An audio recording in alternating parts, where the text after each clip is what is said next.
както ми оказахте след култовата дата 7 септември 2015 година, 14 часа, малко попладне. Благодаря ви за това, че вие утре ще преобразите тази държава така, както няма да може да бъде позната. Единствено възпитаниците на немската гимназия, разбира се, да отдадем заслуженото и на други високопоставени гимназии в София и страната, само тук трябва да се тръгне от високото образование, за да се излезе от ситуацията, в която се намира държавата. Още веднъж ви благодаря. Смятам, че с дума казах всичко. Сега обаче искам... Сега той за първи път го вижда притеснен. Вижте какво. Дължен съм да кажа, че на негово място е назначена млада учителка. Няма нищо лошо. И понеже става дума за география, тя е от Сатовча. Дължен съм да кажа, че подозирам в премахването на Греги като учител политически интереси. И съм дължен да кажа, че Катрана не е свестен човек.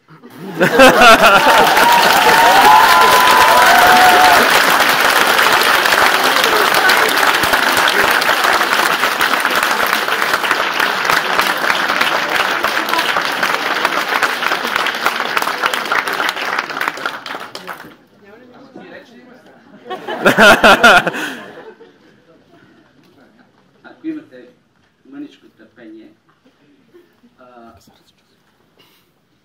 написал съм това, което ще кажа, защото ни притиска времето. Ще го направя темпово.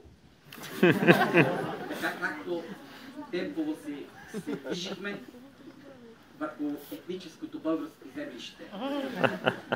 Спомняте ли си от паметника на освободителната руско-турска война над хълма на Тулча по молба на Венци Кръстев, как се придвижихме до хотела. Строихме се по трима и започнахме да пеем Тих бил Дунав в никъде да е, в един знаменит български град. Тулча! Тулчанските българи! Много мъка!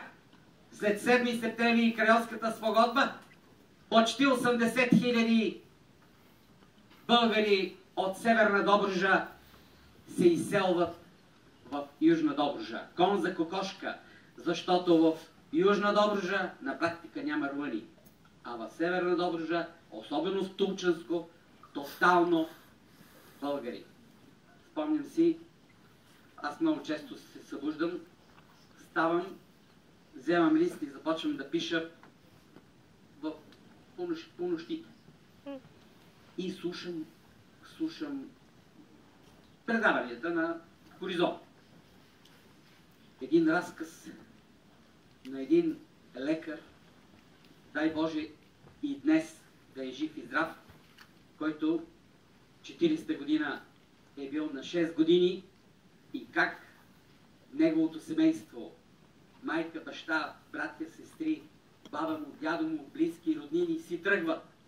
Бащата с каруца ги вози до гара Тулча, за да се качат на влака, а след това той, бащата на този лекар, живееш в Добрич, разказваше преди 5 години по случай 70 годишнината на Крайовската спогодба, как бащата 3 дни в една кал, по кални пътища, с каруцата пътува за Южна Добруджа и го питат: какво помните?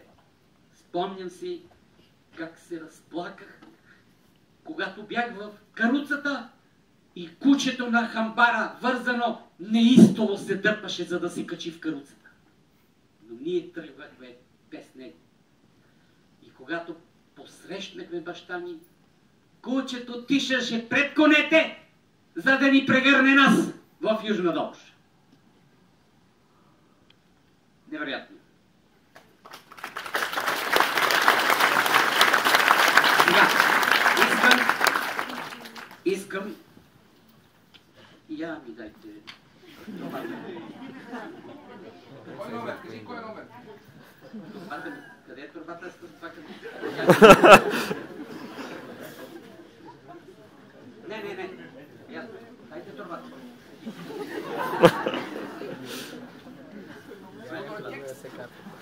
Не. Съди ми едно. Сега ще стане бързо. Само много извинения, но много извинения. Сега. Така. Нищо. Това за да не се скъса, защото 5 кила тежи 5. Сега. Още веднъж благодаря на ученици. За мен най-големият капитал. Мечтая за тях, радвам им се, обичам ги, бъдещето е тяхно, а покрай тях и на техните родители и разбира се и на нас.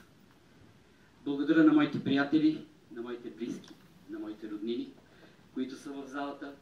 Благодаря на възпитаниците, които съм ги учил в Костинброд и има тук представители.